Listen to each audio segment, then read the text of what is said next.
কোরআনে কারিমের প্রতি মহব্বত ভালোবাসা বৃদ্ধি যত পাচ্ছে, আমাদের এদেশে ইসলামের সমাজ প্রতিষ্ঠা সম্ভাবনা তত বাড়ছে। এই কারণে জালেম এবং মুনাফিকরা এরা উঠে পড়ে লেগেছে। ইয়া আইয়ুহান নাবিয়্যু জাহিদিল কুফফারা ওয়াল মুনাফিকিনা ওয়াগলুজ আলাইহিম ওয়া মাওয়াহুম জাহান্নাম ওয়া বিসাল মিহাদ।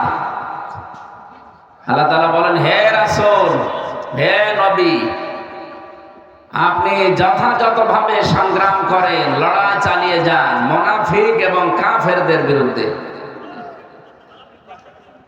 এই কথা বলা যাবে না ভাই, এদিকে তাকা। কাফের এই দেশে ছিল, আমরা অনেকে টের পেয়েছি, জানিও। তো মুনাফিক যে ছিল আমরা অনেকে ধরতে পারতাম না। মুনাফিকের সম্পর্ক তো অন্তরের সাথে, এটা তো আর প্রকাশ পায় না। কিন্তু অনেকে এখন মুনাফিকের যে আচরণগুলো সেগুলো প্রকাশ করে দিচ্ছে। নবীজি জানিয়েছেন, মুনাফিকের জাত পাওয়া যাবে ওই লোকটার ভেতরে যে কথা বললে মিথ্যা কথা বলে,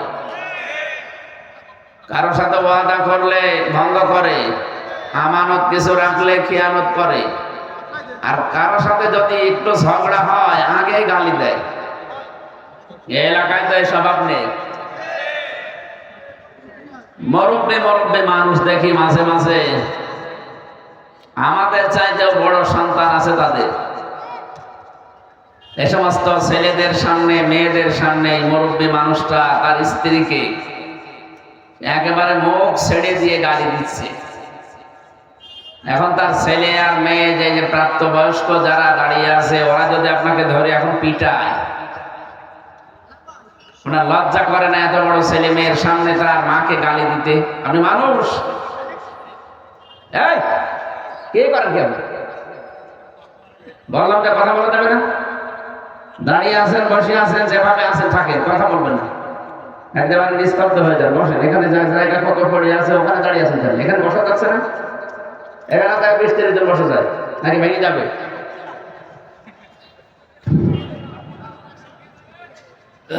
এদিক থেকে যেন আওয়াজ না আসে। ভাই, আমি হাতে পায়ে ধরে বলছি, কথা বলবেন না। স্ত্রীকে ছেলে মেয়ের সামনে গালি দেন কারা? হাত তোলেন তো। আমার মনে হয় এটা এখানে বলা ঠিক হইল না। এই এলাকায় এরকম মানুষ নেই, আলহামদুলিল্লাহ। মা বোনেরা পর্দার আড়ালে বসে আছে, তারা কিন্তু জানে আপনি গালি দেন কিনা। যদি দিয়ে থাকেন, মনে করবেন যে আপনার ভেতরে মুনাফিকের জার্ম আছে। এই জার্ম দূর করার জন্য এখনই সময়। কারণ মুনাফিক হয়ে যদি কেউ মারা যায়, ও জাহান্নামে যাবে, একেবারে নিচে যাবে। অন্তত অন্য কিছু হয়ে মারা গেলেও তো জাহান্নামের উপরে থাকতে পারতাম। এজন্য আশা করছি আমাদের যার ভেতরে রোগ আছে, আল্লাহ যেন আমাদেরকে এক্ষুনি মাসার তৌফিক দেন। বলেন আমিন। এজন্য এই একজন আজানের জবাব দিয়ে দেন তো, একজন দিয়ে দেন, আদায় হয়ে যাবে। অনেক মানুষ আমরা দেখতে পাচ্ছি এদেশে কাফের, মুনাফিক যা নাম বলা হয়, দিন দিন কোরআনের প্রতি আকর্ষণ বাড়ছে, আর এদের শত্রুতাও বিভিন্ন কায়দায় রূপ নিচ্ছে। আল্লাহ পাক জানিয়েছেন, ইযা জাআ নাসরুল্লাহি ওয়াল ফাত ওয়া রাআইতান নাসা ইয়াদখুলুনা ফি দীনিল্লাহি আফওয়াজা। যখন আসবে আল্লাহর সাহায্য, তখন আপনি বিজয় দেখতে পাবেন। এই 54 বছর চলছে এই দেশটা স্বাধীন হওয়া, আল্লাহর সাহায্য আমরা পাইনি, এজন্য বিজয়ও দেখতে পাইনি। জুলুমের মাত্রা যখন একেবারে পরিপূর্ণ হয়ে গেছে, আল্লাহ তখন মনে হয় সাহায্য পাঠিয়েছে, আর আমরা বিজয়ও হালকা পাতলা দেখতে পেয়েছি। বিজয় যদি কোনো এলাকায় ইসলামের হয়, তার ভেতরে অন্যতম নিদর্শন এই, আপনি বুঝবেন যে এইটা পেলে বিজয় আসতেছে। ওয়ারাআইতান নাসা ইয়াদখুলুনা ফি দীনিল্লাহি আফওয়াজা। দলে দলে পালে পালে মানুষ ইসলামে প্রবেশ করবে। প্রশ্ন আসতে পারে, এতদিন ইসলামে ছিল না? আরে ভাই, নামে ছিল। 96% মুসলমান দেশে আমরা অনেকে নামে আছি। কিসে আছি? নামে। ওই মুসলমানই দেওয়া আছে শুধু, অথবা আদমশুমারিতে আছে, ভোটার আইডি কার্ডে আছে, এই এতটুকু পর্যন্ত ছিল। কিন্তু ইসলাম বুঝে, ইসলাম বোঝার পরে মানুষ ইসলামে দলে দলে পালে পালে আসে। এই নিদর্শন এই 54 বছরে আমরা পাইনি, এখন যেটা দেখতে পাচ্ছি। আপনি আগস্টের 5 তারিখের আগের জরিপ দেখবেন, ইন্টারন্যাশনাল জরিপগুলো। সর্বোচ্চ 100 জনের 15 জন মানুষ চাইতো এ দেশে ইসলাম কায়েম হোক, কোরআনের বিধান চালু হোক। মাত্র 100 জনের 15 জন। অথচ এই 5 মাসের ব্যবধানে এই দেশে এখন 100 জনের 58 জন মানুষ চাচ্ছে দেশে কোরআনের বিধান কায়েম হোক। 5 মাসে কি বেড়েছে না কমেছে? কত বেড়েছে আপনি টের পাচ্ছেন? কোরআনের এই আয়াতটা যে 100% সত্য, এটা তার প্রমাণ। দিন যত যাবে আপনি দেখবেন দলে দলে মানুষ ইসলামে আসবে।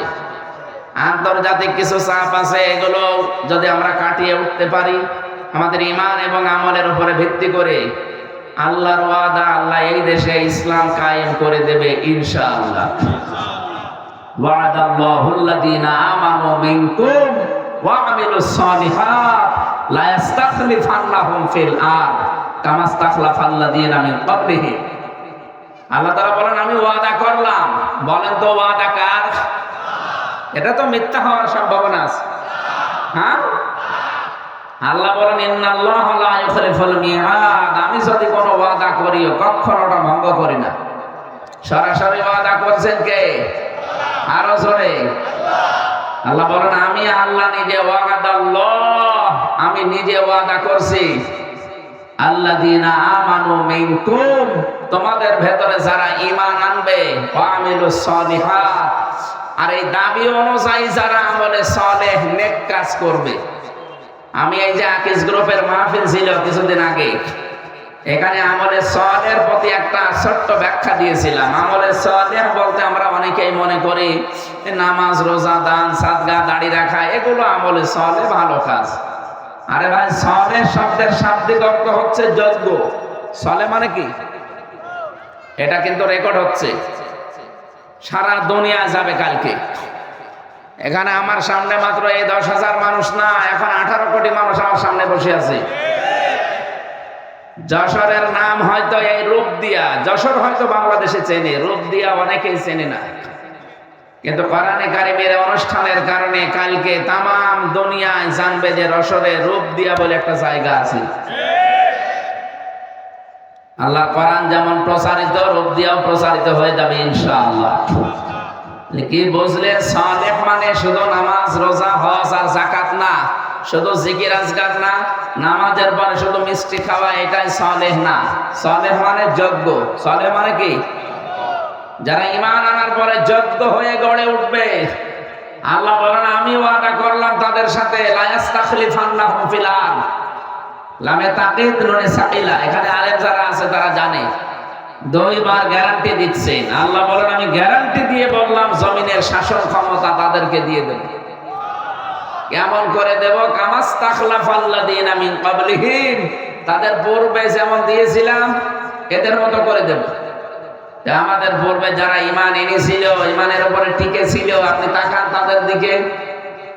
হযরতে জাকারিয়া ঈমানদার না বেঈমান? আরো জোরে বলেন। ঈমানের উপরে টিকে থাকতে গিয়ে তাকে ছিঁড়ে ফেলেছে, তারপরও তিনি ঈমান ত্যাগ করেননি। সুতরাং আমাদেরও যদি এরকম সামনে অবস্থা আসে, ঈমান আনার পরে যদি আমরা টিকে থাকতে পারি, মাস্ট বি আপনি আল্লাহর আয়াত বিশ্বাস করে নিতে পারেন, আল্লাহ জমিনের শাসন ক্ষমতা আমাদের দেবেন। কিন্তু আমাদের যোগ্য হওয়া লাগবে। যে জায়গাটা চালানোর জন্য শিক্ষা দরকার এবং প্রশিক্ষণ দরকার। শিক্ষা আর প্রশিক্ষণ নিয়ে যদি আপনি সত্যি ওই জায়গা পর্যন্ত যেতে পারেন, মহান আল্লাহ অবশ্যই আপনাকে জমিনের কিছু দেখাবে। আজ 54 বছরে আমরা হয়তো শিক্ষা বিভিন্ন জায়গায় বিভিন্ন রকম পেয়েছি, কিন্তু প্রশিক্ষণ নিয়ে যোগ্যতা সম্পন্ন আমরা অনেকে হতে পারিনি। এই জন্য আল্লাহ জমিনের শাসন ক্ষমতা আমাদের দেয়। কথা বোঝা যাচ্ছে? তাহলে আল্লাহর ওয়াদা সত্য হবে ওই সময় যখন আমাদের ইমানের দাবি অনুযায়ী আমরা যোগ্য হব। আল্লাহ প্রত্যেকটি জায়গায় দিক আর বিভাগে যেন যোগ্যতা সম্পন্ন মানুষকে আল্লাহ তৈরি করেন এবং এই জমিনের শাসন ক্ষমতা আল্লাহ ইমানদারদের হাতে যেন তুলে দেন। সামনে যেন আমরা দেখতে পাই যে রাষ্ট্রীয়ভাবে দেশে নামাজ চলছে, নামাজের ওয়াজ যেন করা না লাগে, রোজার ওয়াজ যেন করা না লাগে, যাকাতের ওয়াজ করা লাগবে না, মানুষ নিজে এসে যাকাত রাষ্ট্রের কাছে দিয়ে যাবে। কথা বলে ঠিক কিনা? ওরকম একটা সমাজ আমরা চাই না। শান্তি শান্তি নিরাপত্তা নিয়ে মানুষ থাকবে। কয়েকদিন আগে আমিরে জামাত ডাক্তার শফিকুর রহমান হাফিজাহুল্লাহ উনি গিয়েছিলেন গাইবান্ধা। এই হিন্দু পুরোহিত ঠাকুর ওনার আগে বক্তব্য দিচ্ছিল, দেখলাম সে বলছে আমি একটা হিন্দু মানুষ, আমি ঠাকুর, কিন্তু আগস্টের 5 তারিখের পর থেকে আমরা এদেশে সব চাইতে বড় নিরাপদে আছি। আমরা আরো নিরাপদে থাকবো যদি এই দেশে আল্লাহর কোরআনের আইন চালু হয়। একটা হিন্দু মানুষ বুঝে ফেলেছে, কারণ 54 বছর শুধু দেখতেছে আল্লাহর আইন বাদ দিয়ে মানুষের তৈরি করা নিয়ম নীতি দিয়ে শান্তি তো দূরের কথা, শুধু অশান্তি দিনের পর দিন বাড়ে। কথা বলে না কেন? সুতরাং আমরা ওনারা যদি দেখতে চাই হিন্দু হয়ে, আমরা মুসলিম যারা এটা দেখতে চাই না? কথা বলেন। চর্ম চোখে যেন দেখে যেতে পারি যে আল্লাহর কালাম দিয়ে 56,000 বর্গ মাইল চলছে। বলেন আমিন। সুতরাং যে আল্লাহ আমাদেরকে এখানে নিয়ে এসেছেন কোরআনে কারিমের কিছু শোনার জন্য, সামনে যেহেতু বিষয়ের একটা সম্ভাবনা আমরা দেখতে পাচ্ছি আয়াত অনুযায়ী মানুষ যেভাবে দলে দলে পালে পালে আসতেছে, আন্তর্জাতিক চাপগুলো যদি একটু কমে যায়, আশা করছি সামনে এ দেশটা হবে কোরআনের দেশ। এটা দেখে মরার ইচ্ছা আমাদের আছে না? ইনশাআল্লাহ দেখতে পাবো। দরুদ আর সালাম পাঠ করছে নবী মুহাম্মদুর রাসূলুল্লাহ সাল্লাল্লাহু আলাইহি ওয়াসাল্লামের প্রতি। নবীজি একবার পাহাড়ের পাদদেশে হঠাৎ ঘুমিয়ে পড়েছিলেন। বিশ্বনবী লক্ষ্য করে দেখলেন একজন কাফের তরবারি নিয়ে এসে নবীর মাথার উপরে ডাক দিয়ে বলে, মুহাম্মদ আমার হাত থেকে তোমাকে কে বাঁচাবে? নবীজি তার স্বভাব সুলভ কণ্ঠে জবাব দিয়ে দিলেন, আমার আল্লাহ আমাকে বাঁচাবে। আমাদের মুখ দিয়ে কিন্তু এই কথা সহসায় অত বিপদে আসার কথা না। কি ওরকম বিপদে যদি আমরা পড়ে যেতাম, আমাদের মুখ দিয়ে হয়তো বের হয়ে যেত যে কে বাঁচাবে, মানে আপনি আমার বাপ, আপনি আছেন না। নবীজি সহজ সরল ভাষায় যেন তার স্বভাব সুলভ কায়দায় জবাব দিয়ে দিলেন, আল্লাহ আমাকে বাঁচাবে। সঙ্গে সঙ্গে ওর হাত থেকে এই যে তরবারি যেটা, এটা কাঁপতে কাঁপতে গেছে পড়ে। নবীজি তুলে নিলেন, ডাক দিয়ে বললেন, আল্লাহর বান্দা আমার হাত থেকে এখন তোমাকে কে বাঁচাবে? ওই যে আমাদের মতো জবাব ও দিয়ে দিয়েছে যে আপনি। এ পৃথিবীতে যে যেই কাজে অভ্যস্ত বেশি, বিপদে পড়লে ওই নামটা আসে বেশি। আপনি চলতে ফিরতে গিয়ে দেখবেন হঠাৎ যদি হুসুটকে পড়েন, বাবার নাম বের হয়, মায়ের নাম বের হয়। কথা বলেন না? যে মানুষগুলো আল্লাহর জিকির নিয়ে ব্যস্ত থাকে, ওর মুখে কিন্তু বাবা মার নাম পাবেন না, দেখবেন আল্লাহর নামই এসে গেছে। তাহলে আমাদের এই জিহ্বাটা অন্তত ভিজিয়ে রাখা দরকার, বাবা মার নাম নিয়ে না, আল্লাহর। সব সময় আমি নিজে সহ আজকে আমলটা জারি করে দেবেন, যেখানে থাকেন, চলতে ফিরতে উঠতে বসতে, শুয়ে আছেন, ঘুম আসতেছে না, নারী হোক আর পুরুষ হোক, বলবেন আস্তাগফিরুল্লাহ আস্তাগফিরুল্লাহ। তাহলে টেনশন থাকে মানুষের মাথার উপরে, বিভিন্ন টেনশন, এগুলো আমার আল্লাহ নিজের থেকে দূর করে দেয়। তাহলে আজকে থেকে সব সময় আমলটা করা যাবে না, যখন সময় পান মনে আসলেই যেন বের হয় আস্তাগফিরুল্লাহ আস্তাগফিরুল্লাহ। ইস্তেগফারটা আল্লাহর কাছে এত দামি, এত প্রিয়। মানুষ যখন ইস্তেগফার পড়তে থাকে, রব্বুল আলামিন বলেন আমার আরশ পর্যন্ত তার উপরে খুশি হয়ে যায়। ওর মনের ভেতরে যে টেনশন পেরেশানি আছে, এই ইস্তেগফারের কারণে ওটা আমি আল্লাহ নিজের থেকে দূর করে দেই। বলেন তো হাদিসটা কি 100 ভাগ সত্য না 98 ভাগ? কিন্তু আমাদের জীবনের প্রতিফলন একেবারেই নেই। রান্দাজে বসে আছি আর মনে হয় কিছুই পড়ি না। না, এইটা পড়বেন, মনে থাকবে ইনশাআল্লাহ। আজকে নারী আর পুরুষে আমলটা বাড়ি নিয়ে যাওয়া লাগবে যেখানেই থাকে।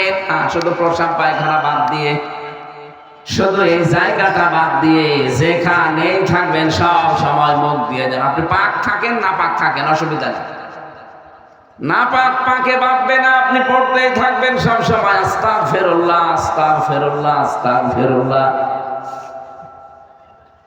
হঠাৎ নবীজি দেখলেন এই কাফের সহ চারিদিকে মৌমাছি এক ঝাঁক এসে আমাদেরকে ঘিরে ফেলেছে, গুনগুন করে আওয়াজ দিচ্ছে। নবীজি ডাক দিয়ে বললেন, মৌমাছিরা আমাদেরকে ডিস্টার্ব করো কেন? মৌমাছিরা ডাক দিয়ে বলে, মাবুদ তুমি আমাদের জবানটা খুলে দাও, নবীজির সাথে একটু সালাম বিনিময় করে জীবনটা ধন্য করি।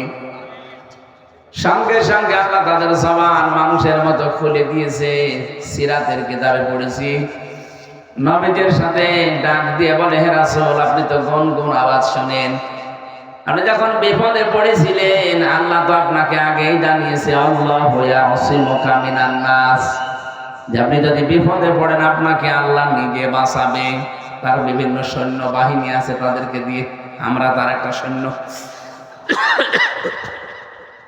বিশ্বনবী দাওয়াতি কাজ শুরু যেদিন করেছিলেন 40 বছর বয়সে, ওই দিন থেকে ইন্তেকাল পর্যন্ত এই 23টা বছরে তাকে 82 বার ইহুদিরা হত্যা করার চেষ্টা করেছিল ডাইরেক্ট। কতবার বলেন বলেন? 82 বার চেষ্টা করেছে ডাইরেক্ট মেরে ফেলার, পারে নাই। এই ইয়াসিমুকা মিনান নাসের কারণে আল্লাহ তো গ্যারান্টি দিয়েছেন, হে নবী আমি আল্লাহ আপনাকে বাঁচাবো আপনি যদি আমার কোরআনের প্রচার সঠিকভাবে করেন। বলেন তো বিশ্ব নবী কোরআনের প্রচার সঠিকভাবে করেছিলেন কিনা? বলেন বলেন? এই কারণেই আল্লাহ বাঁচিয়েছে। মৌমাছিরা বলে, হে নবী আপনি শুধু গুনগুন আওয়াজ শোনেন, আমরা তো আওয়াজ করি না, আমরা একটা কথা বলছিলাম। কি কথা? আমরা দরুদ পড়ছিলাম। আমাদের ভাষা এটা, তুসাব্বিহু লাহুস সামাওয়াতুস সাবউ ওয়াল আরশু ইলা আখিরিল আয়া। রব্বুল আলামিন বলেন তাদের ভাষা হয়তো তোমরা বোঝো না, তাসবিহুম লা তাফকাহুন, তাদের যে তাসবিহ পাঠ জিকির আজকার এটা শুধু মানুষেরটা বোঝো, বাকি সৃষ্টিরটা তোমরা বোঝো না। কিন্তু দুনিয়ায় এমন কোন সৃষ্টি আমি করি না যারা আমি আল্লাহর জিকিরের অত নেই। এই যে গাছগুলো আপনি মনে করছেন নীরব হয়ে আছে, না, বিকাল বেলা দেখবেন ছায়াগুলো লম্বা করে দিয়ে আমার আল্লাহর জিকির করছে। ওদের জিকিরের ভাষায় ওইরকম। গরুগুলো রাতের বেলা যে জাগর কাটে মনে করছি ওরা মনে হয় খাবার চিবোচ্ছে, না, ওরা আল্লাহর জিকিরে আছে, ওদের ভাষায় ওইরকম। আল্লাহ আমাদেরকে যে ভাষা দিয়েছেন, আমরা যে কথা বলতে পারি, খালাকাল ইনসানা আল্লামাহুল বায়ান। রব্বুল আলামিন বলেন মানুষ আমি বানিয়েছি আর তাকে আমি আল্লাহ ভাষা শিখিয়েছি, কথা বলতে সে পারে। পৃথিবীর কোন সৃষ্টি মনের কথাগুলো ভাবগুলো এভাবে আর প্রকাশ করতে পারে না। মানুষ যেহেতু পারে, তারা যেন আমি আল্লাহর নাম নিয়ে ভাষা শুরু করে, অথচ আমাদেরকে ভুলিয়ে দেওয়া হয় আল্লাহর নাম। আজ কত কিছুর নাম আমাদের সামনে চলে আসে, আল্লাহর নাম আমরা সহজে আনতে চাই না। আমি কিন্তু ইঙ্গিত দিলাম, আপনি বুঝেছেন কিনা? এই কথা বলে দেখা আমাদের শিক্ষা থেকে শুরু করে আচার ব্যবহার, কথাবার্তা, লেনদেন, দেখেন আল্লাহর পরিবর্তে অন্য কাউকে আমরা মনে হচ্ছে চাই, আশেপাশে জুড়ে রাখি। আল্লাযীনা আমানু ওয়া তাতমাইন্নু কুলুবুহুম বিযিকরিল্লাহ, আলা বিযিকরিল্লাহি তাতমাইন্নুল কুলুব।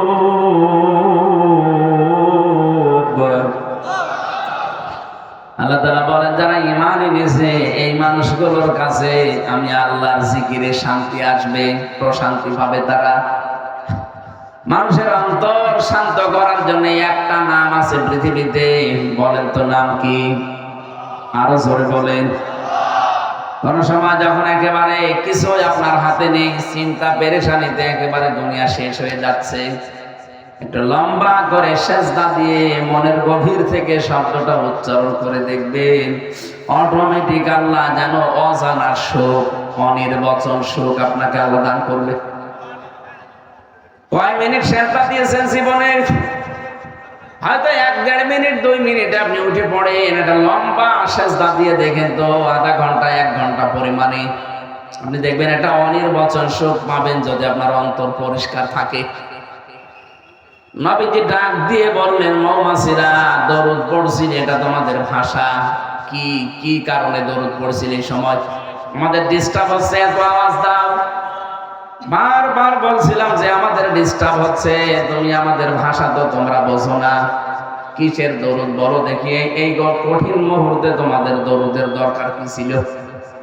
মৌমাছিরা জবাব দিচ্ছে, হে রাসূল, তামাম পৃথিবীতে আমরা বিচরণ করি, যেখানে মধু পাই বিভিন্ন ফলে ফুলে মধুগুলো নিয়ে আসি, কিন্তু আমরা জানি যত জায়গায় আমরা মধু পাই না কেন, পৃথিবীর কোন ফুল ফলে এই মধু নেই যে মুখ দিলে মধুটা 100 ভাগ পরিপূর্ণ হয়ে যাবে না। সর্বোচ্চ 10% মধু থাকে বিভিন্ন ফুলে ফলে।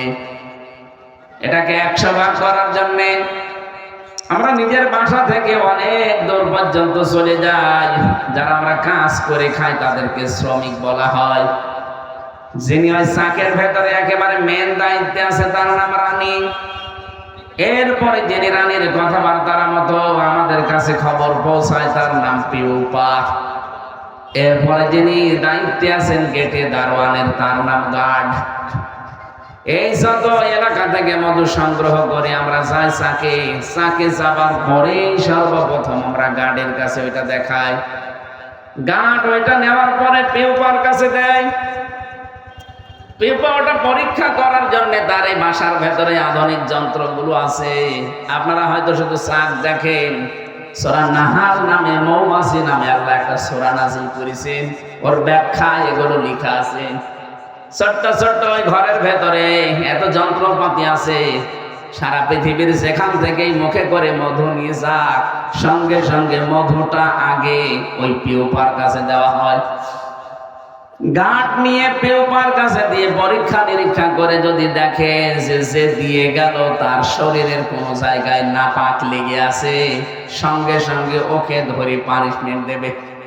রানীর কাছে ডাক দিয়ে বলবে, রানী, আপনার এই শ্রমিক হয়তো কাজ করতে গিয়ে মধু সংগ্রহ করতে গিয়ে নিয়ে এসেছে মধু, এই যে আমি পরীক্ষা করে মাত্র 10 ভাগ মধু পেয়েছি, কিন্তু আশ্চর্যের বিষয় এর শরীরের কোন জায়গায় একটু নাপাক লেগে আছে। হ্যাঁ, এখানে শিক্ষা আছে। মৌমাছি ডাক দিয়ে বলছে, যেগুলো মানে শ্রমিক যেগুলো কাজ করে খায় তারা, যে আমরা নিয়ে এসেছিলাম হয়তো এখান থেকে 20 কিলোমিটার দূর থেকে, এমন একটা জায়গায় আমরা বসেছিলাম যে জায়গায় নাপাক ছিল, আমরা টের পাইনি।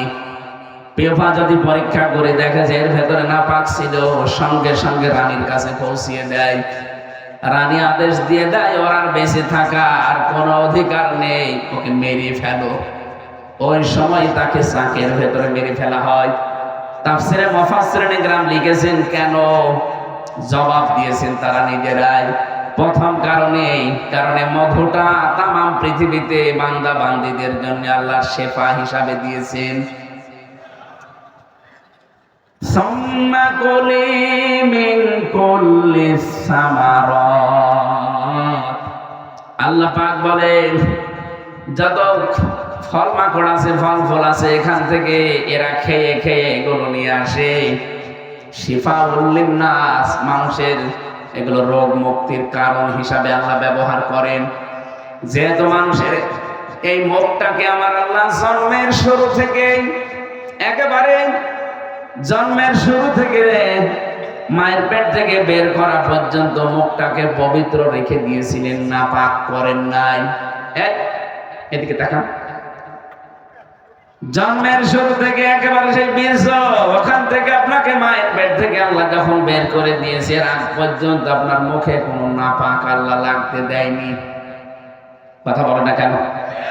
বিজ্ঞান প্রমাণ করেছে যদি ক্ষুধা লাগে সঙ্গে সঙ্গে মায়ের রক্ত আল্লাহ বন্ধ করে দেয় মাসিক। এ নাভির সাথে নাভির তার জুড়ে দিয়ে নাপাক রক্ত পেট দিয়ে নাভি দিয়ে খাওয়ায়, তারপরও মুখে লাগায় না। আল্লাহ বোঝাতে চেয়েছে বান্দা মুখটা পবিত্র রেখে দিলাম এই কারণে, দুনিয়া যে কোনো নাপাক জিনিসে মুখ দিয়ে দিবা না। বলেন তো শুধু পায়খানা এটাই নাপাক? বলেন। হারাম সম্পদ উপার্জন করে ওটা দিয়ে ইলিশ মাছ কিনে খেলে ওইটাও পায়খানার মতো নাপাক। এদেশে তো এরকম মানুষ নেই। মনে করছে আমি ইলিশ মাছ খেলাম, অথচ ওটা এতিমের টাকা আত্মসাৎ করা। সম্মানিত মা বোন যারা এসেছেন, আপনাদের মাঝখানে আমি 1 মিনিট কথা বলছি, আপনার শক্ত হবেন আজকে থেকে। যার স্বামী, যার বাবা, যার গার্জিয়ান বৈধ বাদ দিয়ে অবৈধ কোন ইনকামে পা বাড়াবে, আপনি তাকে শক্ত করে ধরে শিক্ষা দেবেন, বলবেন দেখো তোমার যতটুকু ইনকাম আছে তুমি নিজেও দোয়া করো আমাদের জন্য, আমরাও করেছি, এতটুকুনি আমরা যেন সন্তুষ্ট থাকতে পারি। তাই বলে তুমি হারাম ইনকাম করে 10,000 টাকা তোমার বেতন, প্রতি মাসে 50,000 টাকা তুমি নিয়ে আসো। কোথা থেকে নিয়ে আসো আমরা জানি না, যেখান থেকে এই টাকা নিয়ে আসো না কেন, তোমার হারাম ইনকাম দিয়ে তৃপ্তি সহকারে যদি খাবার পর পেটে সন্তান আসে, ওই সন্তান আমি 10 মাস 10 দিন পেটে ধারণ করার পরে দুনিয়ার মুখ দেখাবো। তুমি কি জানো একটা সন্তান পৃথিবীতে আনতে কত কষ্ট মায়ের সহ্য করা লাগে? বিজ্ঞান জানিয়েছে মায়ের কষ্ট হয় সন্তান পেট থেকে বের করার সময় 57 ইউনিট। পৃথিবীতে যত বিষয় পাবেন প্রতিটি বিষয় পরিমাপ করার জন্য একটা যন্ত্র পাবেন। এই যে স্টেজটাকে যদি বলে এটা মেপে দেন, এটা মাপ দেওয়ার যন্ত্র আছে না? বলেন। এটা মাপতে হলে ফিতা লাগে, গজ লাগে। কি এই যে জমিনটাকেও যদি মাপতে বলে, এই জমিটা মেপে দেন, এর জন্য চেন আছে, ফিতা আছে। এখন যদি বলেন এই যে এইটা আপনি দাড়ি পাল্লায় তুলে দেন, মাপতে পারবেন? পৃথিবীর প্রতিটি জিনিস পরিমাপ করার যেহেতু যন্ত্র আছে, বিজ্ঞান মানুষের কষ্ট পরিমাপ করার জন্য একটা যন্ত্র বের করেছে, তার নাম এটা ইউনিট দিয়ে মাপা হয়। আমরা যারা পুরুষ মানুষ দুনিয়ায় আছি, যত শক্তিশালী পুরুষ হন না কেন, যত শক্তিশালী পুরুষ হয় পৃথিবীতে সর্বোচ্চ 45 ইউনিটের বেশি কষ্ট সহ্য করতে পারবেন না। 45 ইউনিটের পরে আপনি মরে যাবেন যদি কষ্ট দেওয়া হয়। কিন্তু বিজ্ঞান বলছে একটা মা তার সন্তানকে দুনিয়ার মুখ দেখাতে গিয়ে যদি নরমালে ডেলিভারি করতে চায় 57 ইউনিট কষ্ট সহ্য করা লাগে। সম্মানিত মা বোনের, আপনি শক্ত হয়ে বলবেন দেখো এত কষ্ট করে 10 মাস 10 দিন তোলার বস্তার মতো আমি এর বহন করবো পেটে, 57 ইউনিট কষ্ট সহ্য করে প্রায় 32 বার মানুষ মারা গেলে যত কষ্ট হয় একটা সন্তান নিয়ে আসতে এরকম কষ্ট হয়। তা আমি এত কষ্ট সহ্য করে একটা সন্তানকে দুনিয়ায় নিয়ে আসবো, আর তুমি হারাম ইনকাম করে নিয়ে এসে আমারে খাওয়াবে, পেটের ওইটা তো জন্মগত ভাবে হারামখোর হবে। বলেন, জন্মগত ভাবে হারামখোর হবে না? আপনার হারামখোর সন্তান আমি পেটে নিতে পারবো না, দরকার আপনি আমারে বাদ দিয়ে দেন। এরকম মহিলা আছে না? ওরা আর উদ্বুদ্ধ করে যে জলেখার বাবা তোমার মতো চাকরি করে, তার বাম হাতের ইনকাম দেখো না, তুমি ছাতা কি করো, তোমার কি বাম হাত নেই? আপনার কথা মতো যদি বাম হাতের ইনকাম করে আর ওইটা নিয়ে যদি আপনি খাবার খেয়ে সন্তান পেটে নেন, কত জন্মগত ভাবে হারামখোর হয়ে জন্মাবে। আসতে বলেন, আপনার পেট থেকে তো আমরা আশা করি শাহজালাল, আপনার পেট থেকে আমরা আশা করি আব্দুল কাদের জেলানী, আপনার পেট থেকে আমরা আশা করি সাইয়েদ আবুল আলা মওদুদী রাহমাতুল্লাহ আলাইহি, আপনি পেট থেকে জন্ম দিয়ে দেবেন বিশ্ববিখ্যাত মুফাসসির আল্লামা সাঈদী।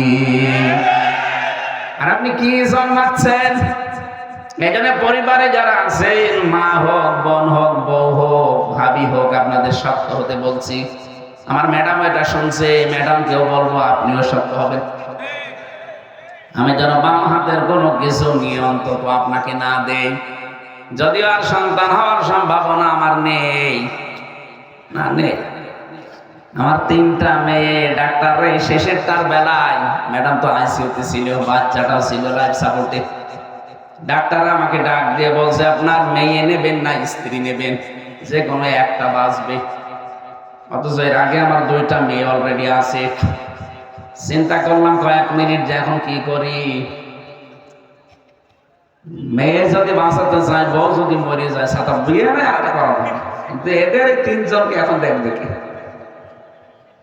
কয়েক মিনিট বললাম ঠিক আছে ডাক্তার সাহেব, ভেতরেও তো চলছিল অপারেশন, ঠিক আছে কয়েক মিনিট সময় দিন। ভেবে চিনতে বললাম না, আপনার 2টাই বাঁচানো লাগবে। ওনারা শেষ পর্যন্ত আমারে বলছে 2টা বাঁচাতে পারি, কিন্তু সামনে আর কোনোদিন আপনার সন্তান হবে না, ওটা কেটে ফেলে দেওয়া লাগবে। দেন আমার 3 মেয়ে যথেষ্ট ভালো লাগবে। এখন শুধু যা করবো কামাই, সব খাবে জামাই। এই জন্য কামাই মামার প্রতি আমার আর কোনো নেই। কি করবো করি, লোকের ছেলে খাবে সব। সাদা আমি আর কয়দিন, যে কয়দিন বাঁচবো কামাই জামাই করে খেয়ে যাবো, লোকের ছেলে পায় পাক না পায় না।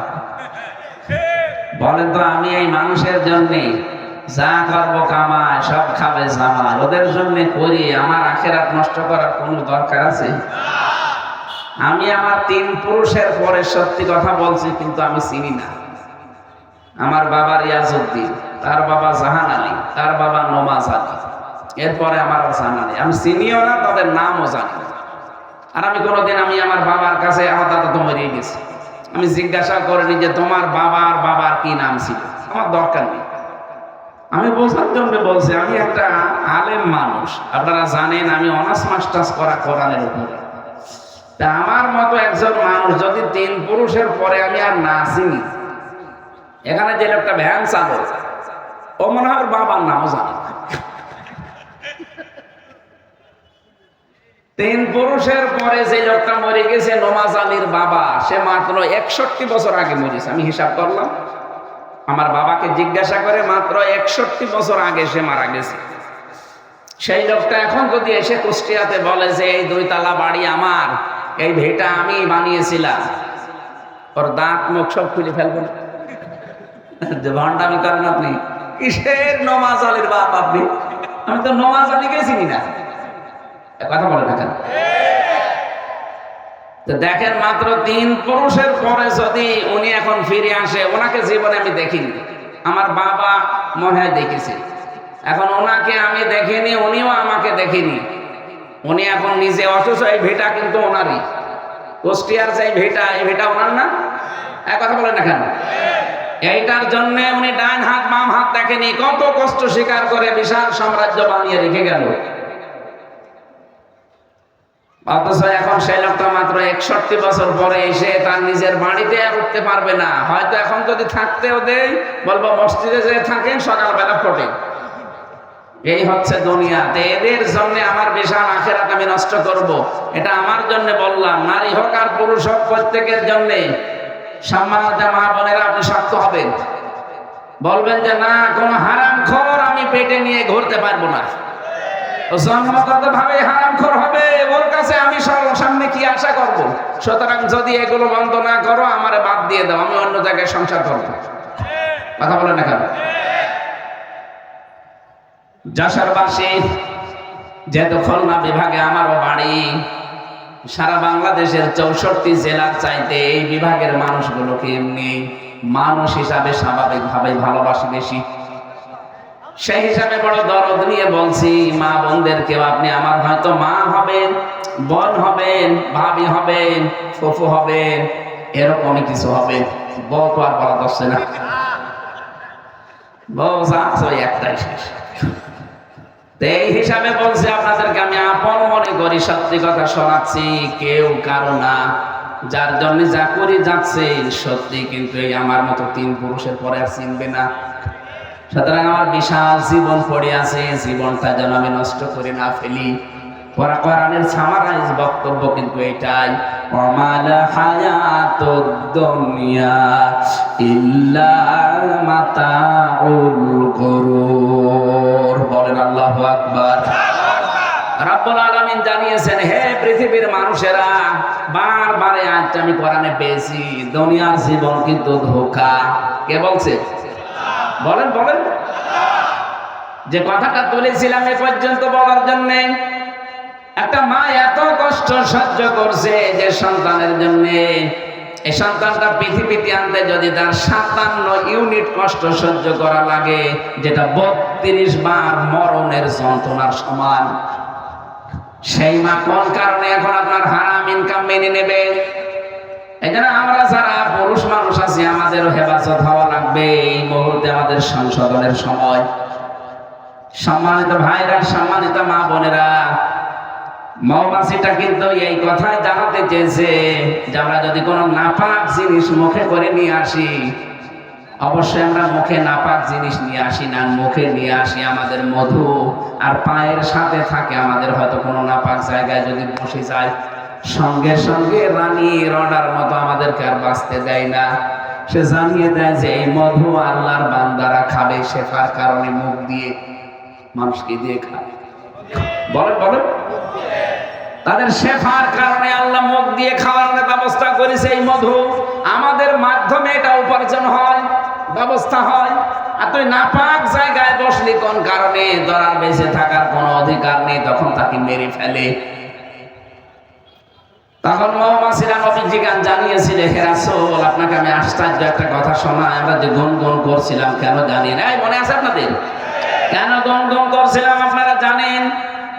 কারণ যত জায়গা থেকে আমরা মধু নিয়ে আসি পৃথিবীতে, মাত্র 10 ভাগের বেশি মধু আমরা পাই না। কিন্তু 100 ভাগ না হলে ওই পিউপা ওই গার্ডের মাধ্যমে নেবেও না, চাকে রাখতেও দেবে না, সারা জীবন মুখে করে বহন করা লাগবে।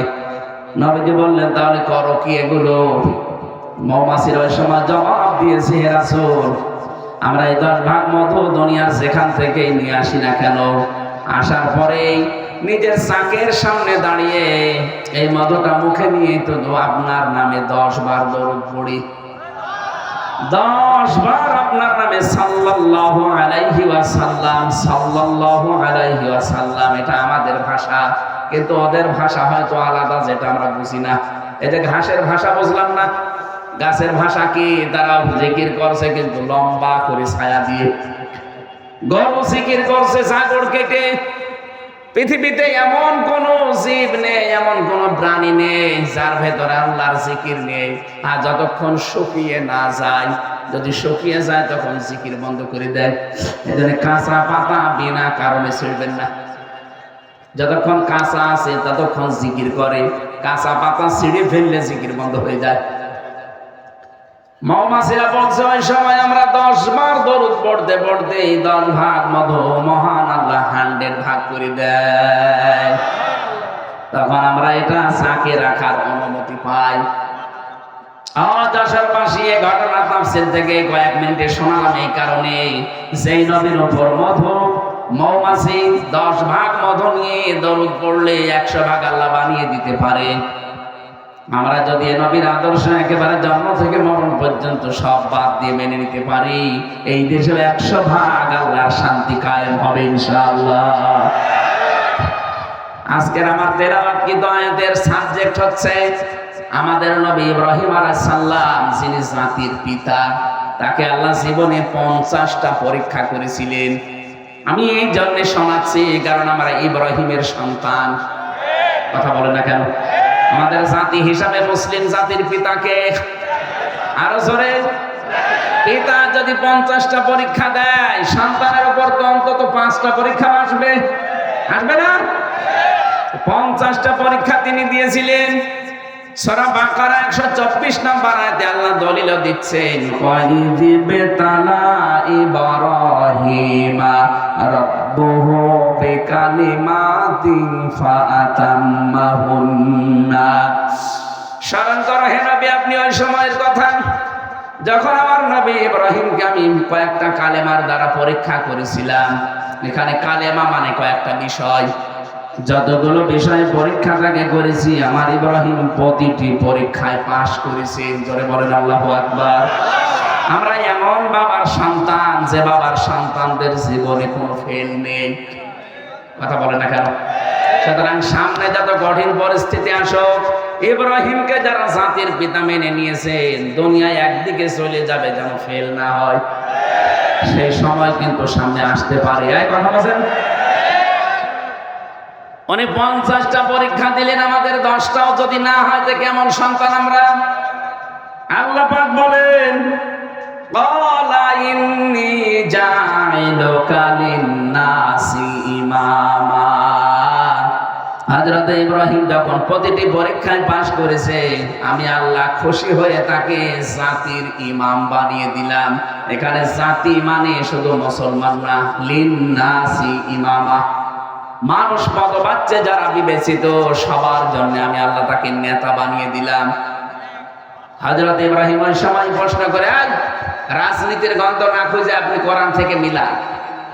ওই সময় হযরত ইব্রাহিম প্রশ্ন করেছিলেন, ক্বালা ওয়া মিন যুররিয়াতি, হে আল্লাহ, এই যে নেতৃত্ব দেওয়া, রাজনীতি করা, এটা কি শুধু আমি একাই পেলাম, নাকি আমার উম্মত যারা হবে, আমার সন্তানাদি যারা দুনিয়ায় আসবে কিয়ামত পর্যন্ত, তারাও কি এই দায়িত্ব নিতে পারবে? আল্লাহ পরের শব্দে সাফ জবাব দিয়েছেন, ক্বালা লা ইয়ানালু আহদিজ যালিমিন। ইয়ানালু এটা মুজারিক, বর্তমান, ভবিষ্যৎ, প্রেজেন্ট, ফিউচার। আল্লাহ বলেন, ইব্রাহিম সাফ কথা, আমার তোমার সন্তানাদি কিয়ামত পর্যন্ত যারা আসবে দুনিয়ায়, তারাও নেতৃত্ব দিতে পারবে, তারা নেতা হতে পারবে, তারা জনগণের উপরে দায়িত্বশীল হতে পারবে, কিন্তু যারা জালেম তাদের জন্য আমার কোনো অঙ্গীকার নেই। এই আয়াত দিয়ে প্রমাণ হয়, আমি যত তাফসীর পড়েছি সব মুফাসসির বলেছেন জালেমদের জন্য রাজনীতি করা হারাম। অথচ বড় বড় জালেম ছিল রাজনীতিবিদ এই দেশে। বলেন, যে যত বেশি জনগণের উপরে জুলুম করেছে সে তত বড় দায়িত্ব পেয়েছে। আগামীতে এইটা আর হবে না। এই কথা বলেন না কেন? আগামীতে এই সুযোগ আর পাবেন না। আমেরিকান সিস্টেমে নির্বাচন হচ্ছে বাংলাদেশের সামনে, যে যতটুকু সংখ্যা গরিষ্ঠতা পাবে সে সংসদে অতটুকু কথা বলতে পারবে। তখন একা একার মস্তানি করার সব আপনার মিটে যাবে। আমেরিকার কিন্তু সিস্টেম এইটা। আমি বিশ্বের বহু দেশে ছোট বয়সে গিয়েছি, সিঙ্গাপুর, মালয়েশিয়া, থাইল্যান্ড, ইন্দোনেশিয়া, এরপরে মালদ্বীপ, বাহরাইন, সৌদি আরব, ভারত, যতগুলো রাষ্ট্র ঘুরলাম, এই দেশের মতো এত নোংরা রাজনীতি আমি পাইনি।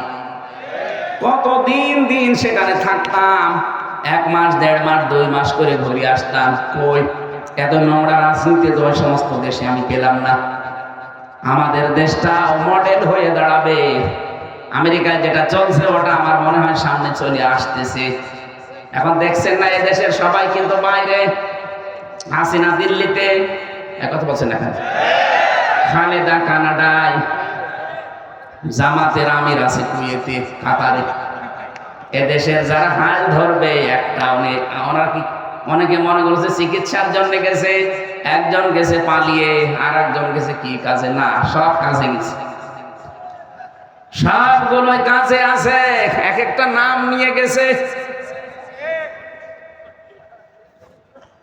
বাস্তবতা হয়তো আপনারা জানেন না, ভেতরের খবর আমি গোয়েন্দাদের সাথে খবর রাখি, আমি দেখেছি সর্বোচ্চ দায়িত্বে যারা আছে দেশের গোয়েন্দা, ওনারা সেদিন বলছিল যে হামজা ভাই, আমরা শুধু আগস্টের 5 তারিখের পর থেকে দেখতেছি যে কে কে কাজ কেমন কি করে।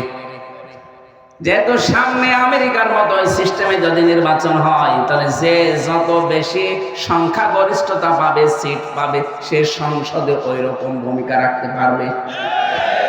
সেই হিসাবে আমরা দেখতেছি এই দেশে মানুষের আচরণ কারটা কেমন। অনেকে কিন্তু 5 তারিখের পর থেকে বাবা শাহজালাল সব হালাল বলে লেগে পড়েছে। সেদিন শুনলাম নারায়ণগঞ্জের বন্দরে রাত 12:30টার পরে উনি চাঁদা চাইতে গেছে। পরের দিন পুলিশে ধরেছে, বলছে আমি 12:30টার পরে রাত্রে গেলাম, আপনারা টের পেলেন কি করি? আরে বেটা, এটা গত পরশুদিন জামালপুরে গরু চুরি করে ভরি ভোজ করিস। সে যারাই গরু করেছে তো ওনারা বলছে আমরা রাতের বেলায় কাজ করলাম, তখন রাত 12:30 1টা বাজে, কেউ তো জেগে নেই, আপনারা টের পেলেন কি করে? আমি একটা গোপন কথা ফাঁস করে দিচ্ছি, যেহেতু আমি ছিলাম নিচে, আমি দেখেছি রিমান্ডে আমি 10 দিন মাটির নিচে ছিলাম। আমি ফাঁসির কন্ডেম সেলের ভেতরে 3 বছর একাধারে যোগাযোগ বিচ্ছিন্ন ছিলাম, আমি অনেক কিছু জানি। আপনাদের সতর্ক করছি, আপনি মনে করছেন যারা 12:30 1টায় গেলাম, কেউ তো জানার কথা না। কে বলেছে আপনি জানেন? ওদের কাছে কি মেশিন আছে আপনি জানেন? আপনি পায়খানায় বসে বসে কি করছেন তা ওরা দেখতে পায়। হ্যাঁ, এত উন্নত মেশিন এই বাংলাদেশে 56,000 বর্গ মাইল ওদের হাতের তালুর ভেতরে। এই যে আমার সামনে একটা মনে করেন প্লেট আছে, খাবারের কোন জায়গায় কি রাখা আছে এটা আমি জানবো না।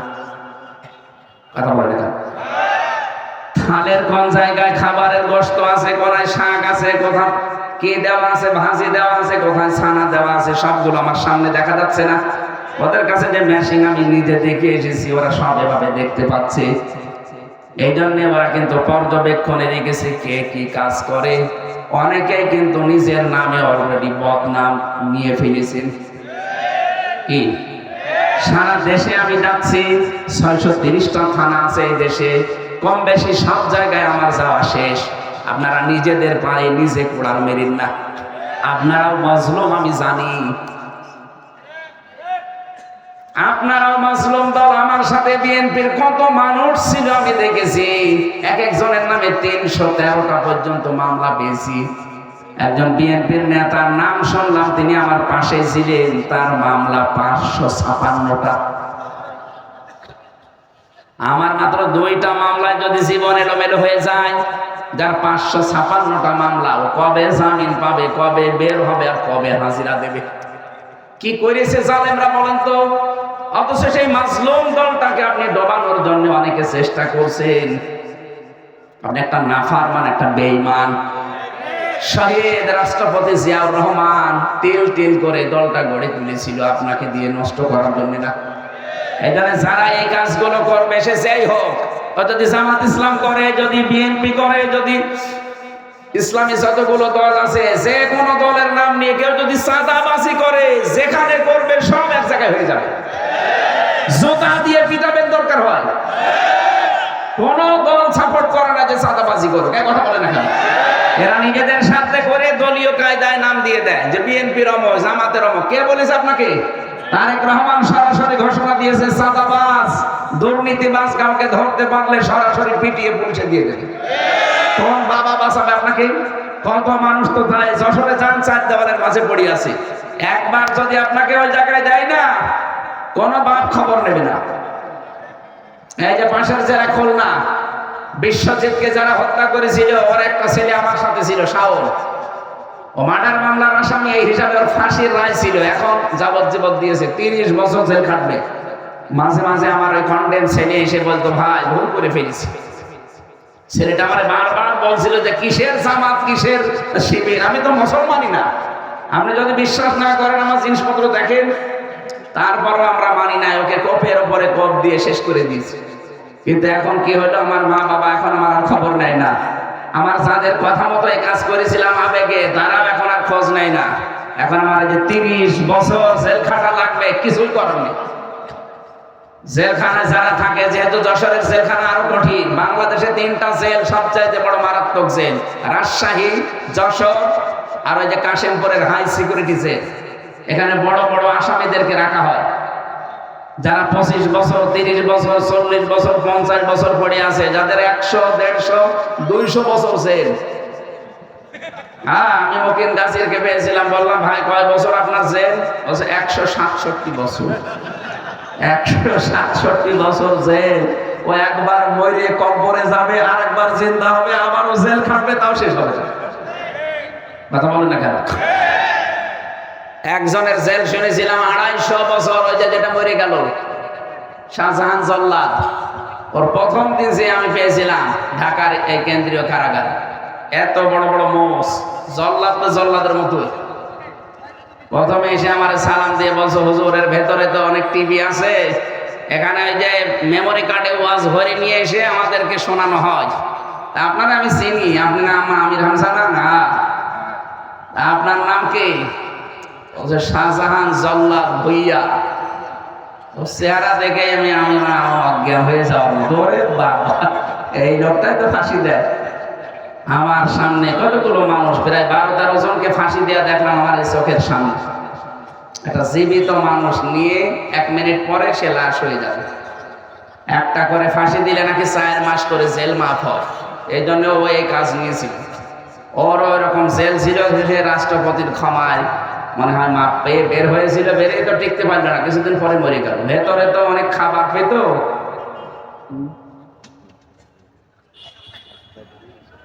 বুঝি না? ও এখনই শেষ করে দেবো মানে? আমার তো এখন শুরু হচ্ছে।